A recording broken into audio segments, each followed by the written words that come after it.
This is a film about a type of molecular Velcro, a class of proteins called lectins, molecules capable of binding to or agglutinating cells in our body, often in a blood group specific manner.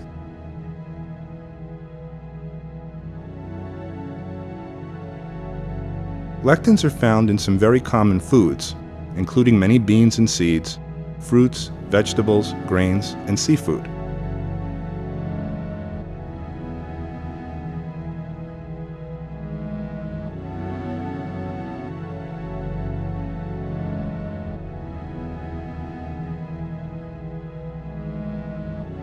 These molecules were given the name lectin by their discoverer, William Boyd. Boyd chose this name because it is Latin for the phrase, "I choose." Lectins are quite common in nature.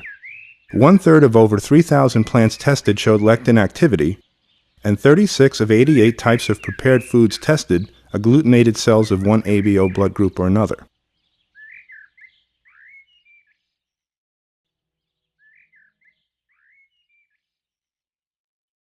A lectin typically binds to carbohydrate sugars.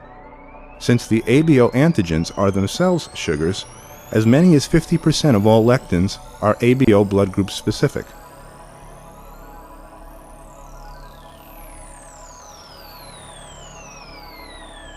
Lectins are a widely diverse class of molecules, both large and small size, with any number of binding sites, and share nothing in common other than the ability to bind with carbohydrates.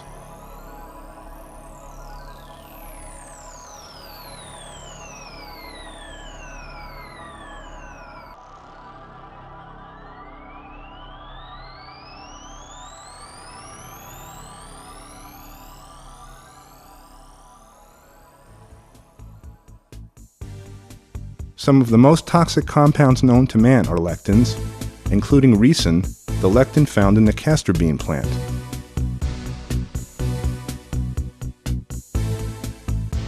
In the early 1970s, ricin was used by the KGB to assassinate the BBC commentator Georgy Markov.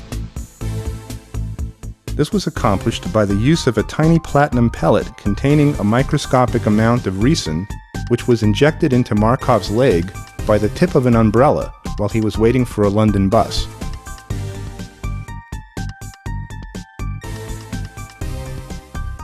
Markov died 2 days later from massive destruction of his blood cells. Most lectins gain entrance into the body in less flamboyant ways. Some are assimilated through the mouth, others through the stomach, but most lectins interact with the delicate lining of the small intestine, a tissue richly laced with carbohydrate.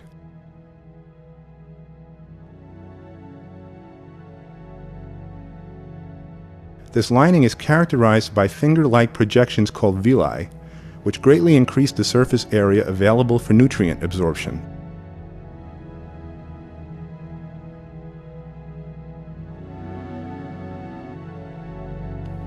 In addition, each villi has its own microvilli, which gives the intestinal lining the appearance of a plush bath towel.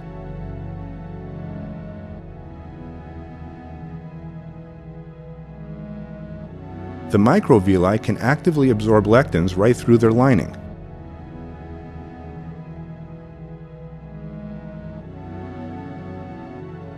The absorption of lectins by the cells of the small intestine is called endocytosis, because the lectin is absorbed in an intact form and transported into the cell as a vesicle or bubble. There it can migrate into the blood or lymph. Microvilli are quite delicate, and evidence is growing that many lectins are capable of causing damage to them. Lectins can initiate allergic reactions at the microvilli, which perhaps explains some aspects of food allergy.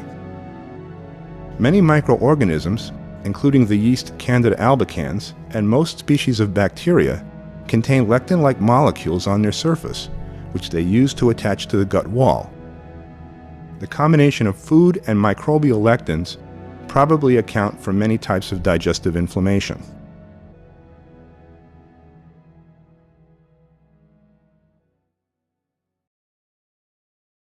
Dietary lectins have been shown to migrate from the small intestine to the liver, the colon, and the pancreas, in addition to gaining access to the systemic circulation. This may help explain why certain lectin-containing foods appear to aggravate inflammatory conditions. In rheumatoid arthritis, the antibodies directed against joint tissue are structurally different from a typical normal antibody, in that the sugar galactose is replaced by the amino sugar glucosamine. It has been speculated that glucosamine-specific lectins, such as those found in wheat germ, attach to the galactose-deficient antibodies and amplify their effect. Perhaps this explains why many people with rheumatoid arthritis feel better when on wheat-free diets.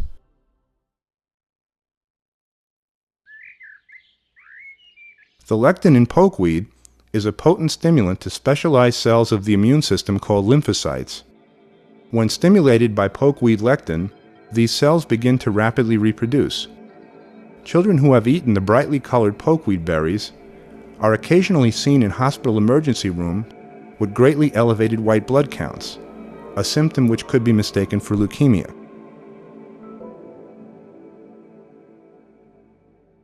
One of the more fascinating characteristics of lectins is their ability to mimic the effect of certain hormones in the body. Because of this, they can have profound effects on metabolism. When not burned for energy, carbohydrates are stored as fat. This is controlled by the hormone insulin. Under insulin stimulation, the fat cell becomes more permeable to carbohydrate. Without insulin, carbohydrates cannot enter the fat cell and thus remain in circulation. Many grain lectins have been shown to bind to the insulin receptor, where they cause the fat cell to accumulate stored carbohydrate as fat. However, unlike insulin, lectins do not have any feedback control, so they do not turn off, resulting in a fat cell which constantly turns carbohydrate into fat. Thus, the effect of lectins on the insulin receptor may help explain why certain individuals on high carbohydrate diets have difficulty losing weight. This may be true more now than ever, since our modern grains have a much higher protein content than in years past. Increasing the protein content of grains may be good for the world's malnourished, but we are increasing the lectin content as well. One thing is certain, however, that we have only begun to appreciate the health significance of this diverse and fascinating family of molecules.